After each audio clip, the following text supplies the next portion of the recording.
President Yoweri Kaguta Museveni Azzeemu Okukakkalabya emirimu gye oluvannyuma lw'okusuuka ekirwadde kya COVID-19 mu lukiiko lwa minisita olubadde olunaku olwaleero alwetabye mu butereevu era baminisita ne bamusanyukira.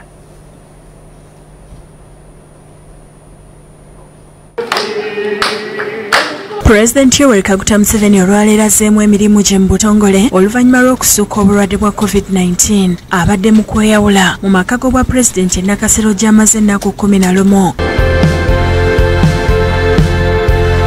Pulezidenti abadde ne mukyala we era minisita ow'ebyenjigiriza n'emizannyo Janet Kataha Museveni basoose kwekubya bifaananyi n'abakozi mu maka g'obwa Pulezidenti.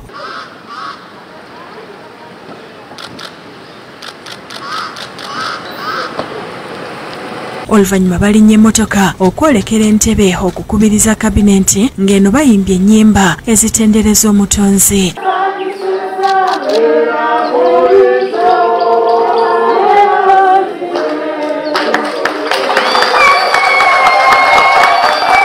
Mu kino bannannyini takisi ezisaabaza abantu ku kisaawe Entebbe bakedde maka g'obwa Pulezidenti Nakasero okwebaza Katonda olw'okumusuusa nga bakulembeddwa ssentebe waabwe Semagobe John batadde obubaka obumuyozaayoza ku kipande era ne basanyuka nti basoose okumulaba ng'afuluma Nakasero okuddamu okugenda Okukakkalabya. Twebaza Mukama Katonda atusobozesezza okusanga ng'affe tuli ba mukisa abalina essaala esobodde okudda omukulembeze waffe ewaka n'agenda ku mirimu gye. Tuli ba mukisa nti ate naffe olunaku lwe tuzze okugatta essala zaffe bannayuganda abalala bonna abadde basabira omukulembeze waffe okusuuka nti ate era lwe lunaku lwa Assuuse era tusoose okumulabako ng'ava mu maka ge agenda okuweereza eggwanga.